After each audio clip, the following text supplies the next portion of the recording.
20 years, I've travelled all around the world, mostly by myself. I've worked in film and television for a long time, gaining experience in those areas as well. And it just made sense trying to make something combining all these experiences from the last 2 decades. In an age where every Tom, Dick and Harry has a camera, I'm going back to old school filmmaking to make a show about solo travel. No fancy shots with drones, no muscles or six-pack to show off, and definitely no specific eating habits. Just a tiny little camera with no one to help me. I can vouch for that. Eating wherever I want, just me on my own, with the whole world.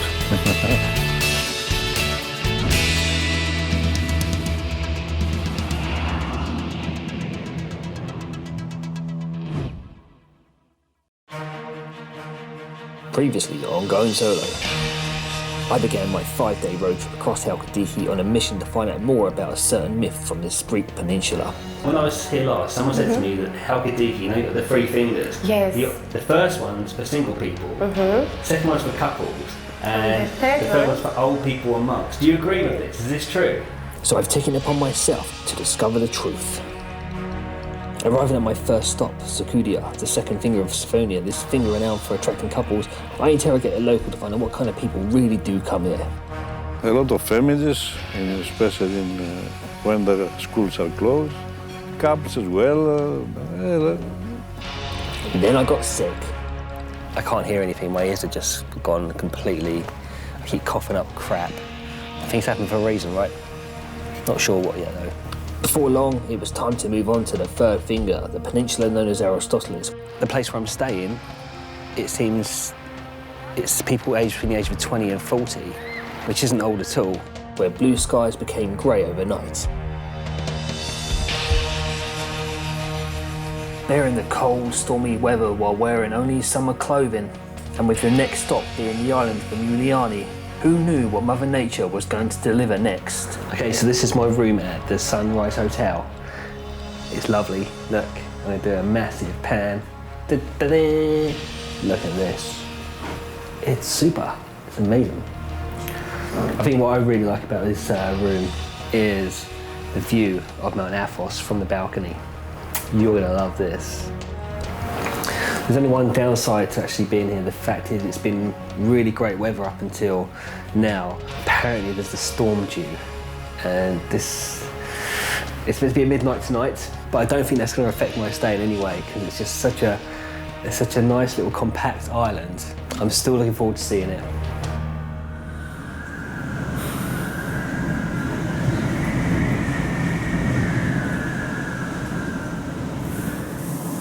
Okay, without wanting to seem all a bit like Blair Witchy,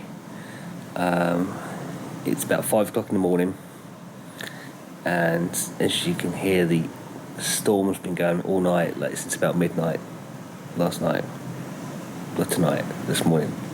You know, since I arrived in Greece, it's been sunshine all the time, and apparently the storm's been here, it's been here like 3 days. Yeah, it's a shame. It's a shame.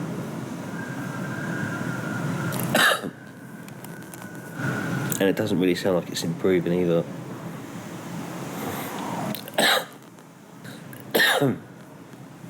I think I just hope that the storm does just disappear just for like just a few hours today, just so I can see what it's like here on the island.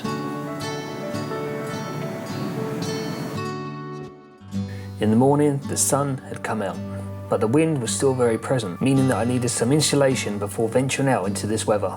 After a generous breakfast courtesy of the Sunrise Hotel, I caught up with one of the island's most passionate locals. The island has more than 20 beaches around the island. It's very nice beaches with turquoise color. The most of them is with sand. And all the atmosphere of the island, it's unique. It's very interesting. The more time I spent on Muliani, the more it felt like a great escape from the pressures of Western world life. All day it was proudly chauffeured around the island by Nikitas. Though because of the weather and daylight hours, it meant that every place we went to was just a flying visit. If we have time, you must visit the museum and the church. If time and weather is truly against you, there's no reason why you can't stay indoors and sample one of Emiliani's greatest imports. You must taste the traditional food here. We have very good fish in the island. And I've just got back from eating another huge Greek meal. You know when those sort of like, those meals where you just, when you breathe, it hurts when you breathe because you're that full. That's the sort of amount of food I've eaten. But the island today, it's a lovely island. There's like so many different beaches. There's like 22 beaches. I think I got to see like 3 of them. I think the thing I found about today is, today was the first time I've stopped in about 2 or 3 days. I've pretty much been on the go since like Monday morning. It's now Wednesday. And this afternoon I was given like 6 hours to do my own thing, and it's like, this is the sort of place you can just like chill, because it's an island. It's not far away from the coastline, but it's so far away that you just don't get disturbed in any way at all. And that's the whole attitude here on the island as well, that the people who live here, it's such a relaxed way of life, and that's the only way of life that they know. I mean, yes, they all work hard, they're all very hard workers on this island, but it's their prerogative to just relax and just have a relaxed lifestyle. They're also quite spiritual here on the island, like the storm. It's gotten worse. It was meant to have got better today. It's meant to have, like, you know, the wind was meant to have calmed down. It did for a little while, but now it's just like tonight. It's picked up again, and I've been told that from a spiritual sense, this could be whoever or whatever the universe or whatever it is consists of, and it does want me to stay here and have like a day of rest. Because obviously I'm still not over my cold or anything yet. I'm still feeling very sick, you know, I'm still popping pills every couple of hours. This is like their way of saying that maybe I'm just not meant to leave the island tomorrow, because there's a chance the ferry back to the mainland might not be running tomorrow morning. The wind has gotten a lot worse in the last like 2 hours, and it does not, there's any signs of it improving. I know you might not be able to hear this as I'm talking, but I can hear wind from here, I can hear a door banging out that way. It's quite fierce at the moment. So there's a chance I could be on this island another day. I guess we'll find out in a few hours. We'll find out tomorrow morning if they're going to try and keep me on this island just to relax for a whole day, to get myself better, so that I can enjoy the rest of my time in Greece without feeling so sick. Maybe. I don't know. It's all kind of mysterious. I haven't had this sort of mystical feeling since I was in New Orleans in America. That was the last time I had this sort of weird thing. But I say we'll find out in a few hours. I'm looking forward to sleep. I'm very tired. This island is unique. It's unique. And all this in the island, it's real, it's not fake. You can, the visitors who can feel something different. It's something different from the other destinations. It's a new destination, and I think if someone want to see something else, no so typical vacations, and you want to try something new, it's very good destination. That's good.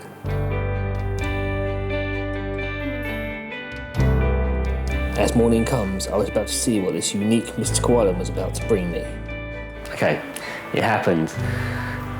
The ferry wasn't running this morning. I got up really strangely. I was feeling quite rough this morning, basically. I woke up about 5 o'clock this morning, and then I woke up about 8:15. My alarm didn't go off, so I just naturally woke up at 8:15.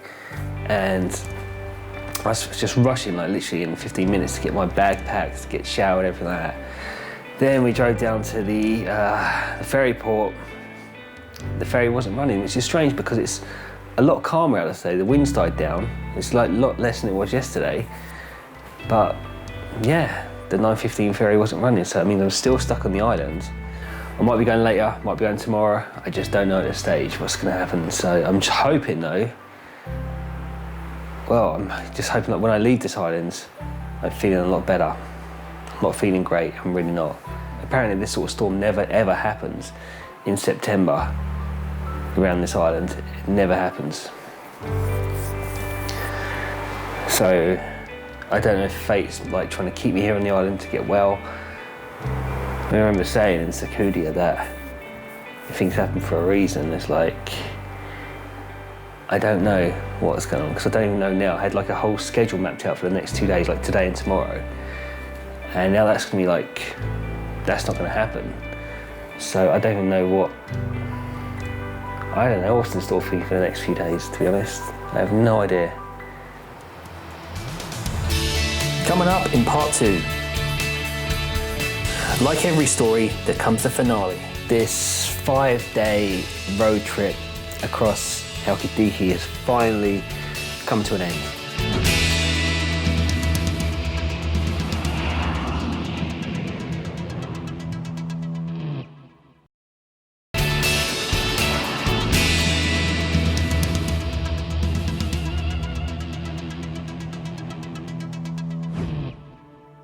Welcome back.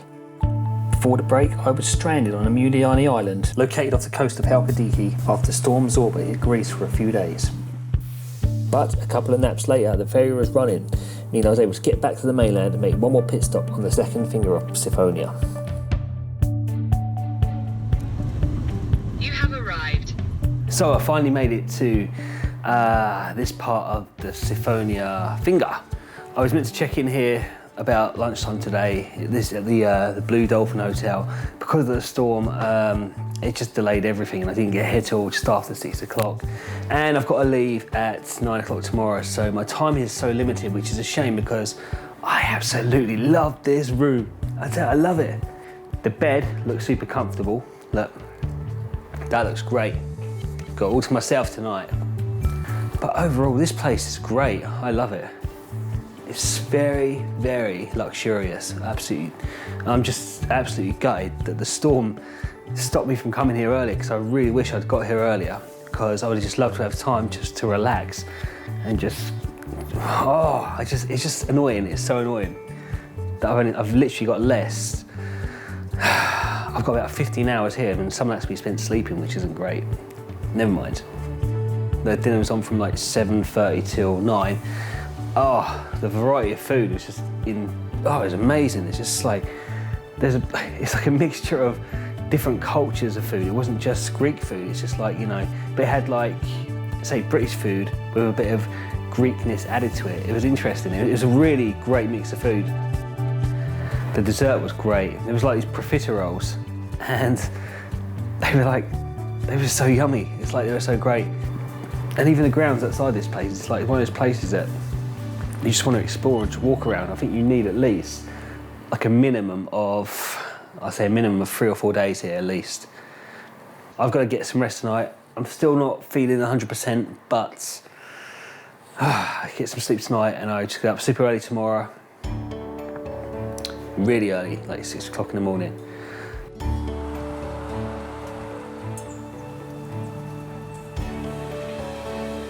In less than 15 hours after another hearty breakfast at the buffet, I was back on the road to my final stop, the finger called Cassandra. As you can tell from the footage and the dirty windscreen, the weather hadn't improved much at all, resulting in lack of visual aid to tell you more about this finger.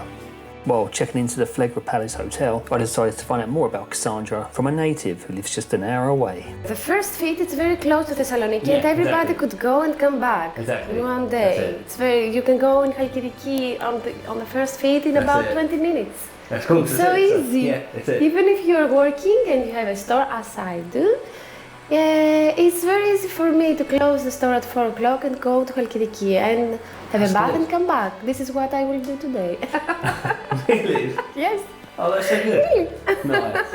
Yes, so I believe it's a very nice solution for everybody who works the first feed. That's This is the point. This is how I could point first feed. Okay. An easy solution for all of us Fantastic. here who lives in in the cities. Yeah.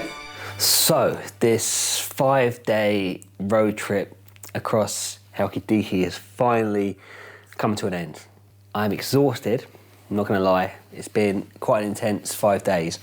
On top of having a cold, which I haven't gotten rid of yet. I've learned a lot. You know, I started this mission trying to find out if the legend was true that, you know, that the first peninsula was for single people, the second peninsula is for couples, and the third one is for old people and monks.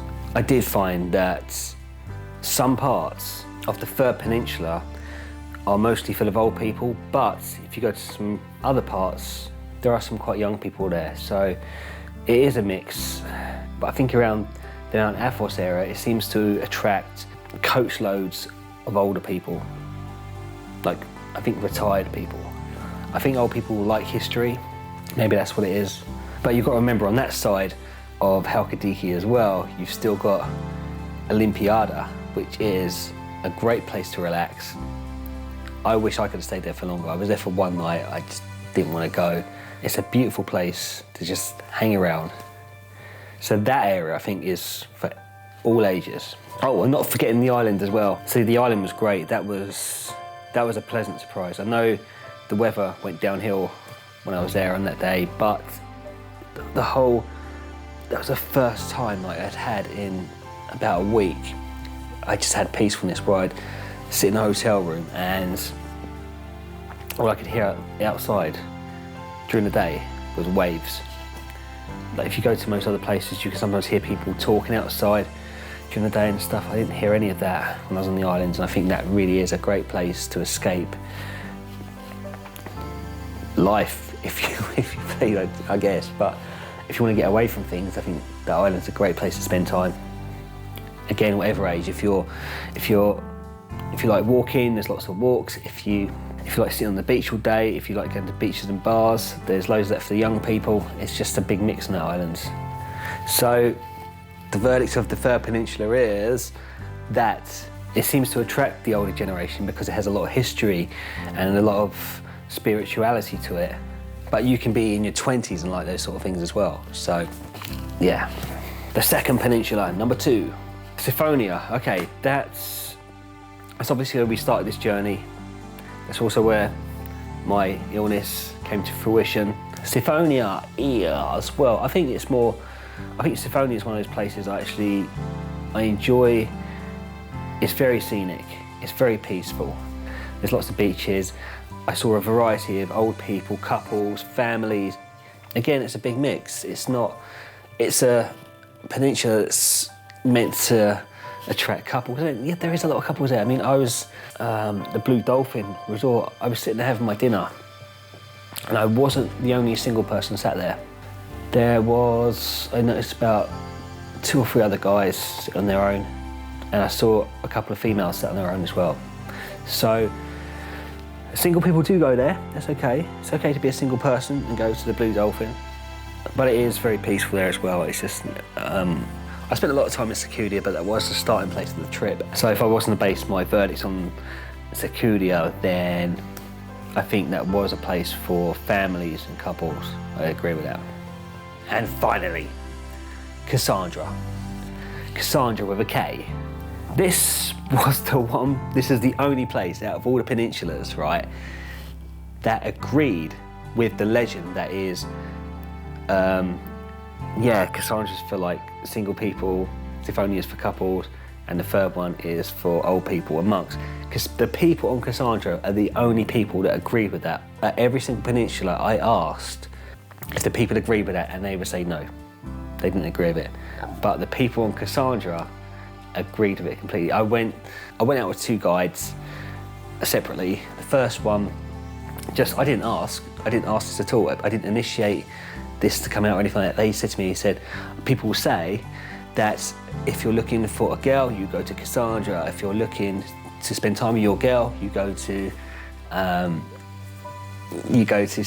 If you're looking to get rid of your girl, you go to the third one. I was told it by 2 people from here. Obviously, this is where I am now. So it wasn't until I got to the first peninsula, third and last, that fact was confirmed.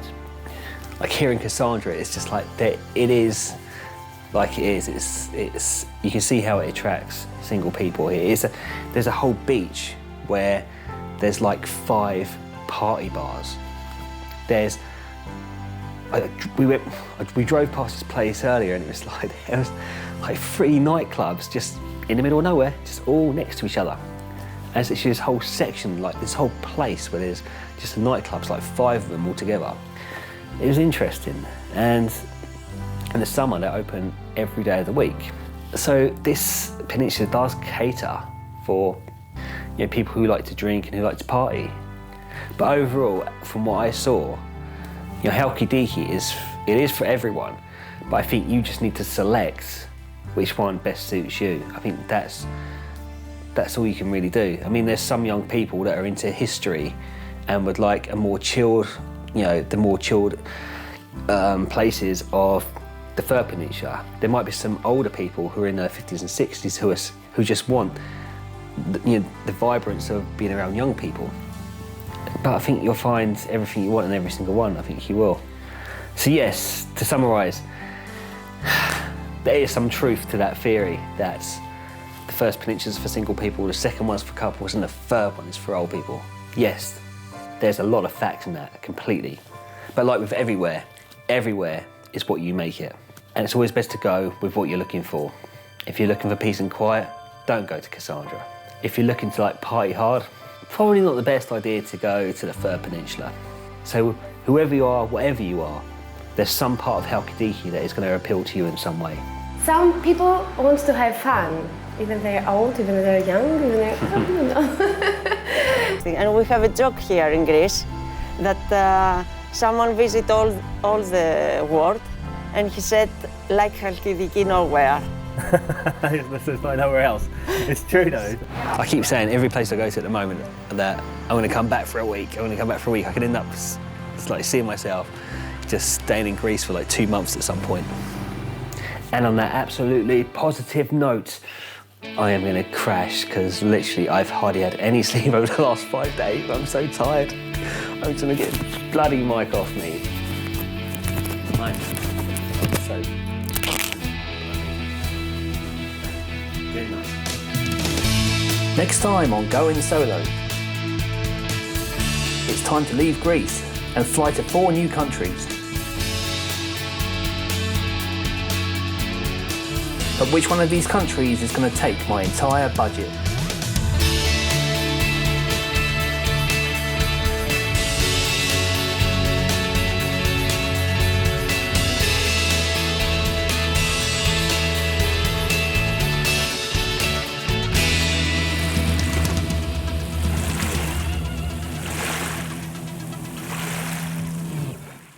There's also a book to accompany the series, The Travel Tab Year 1, available at amazon.co.uk.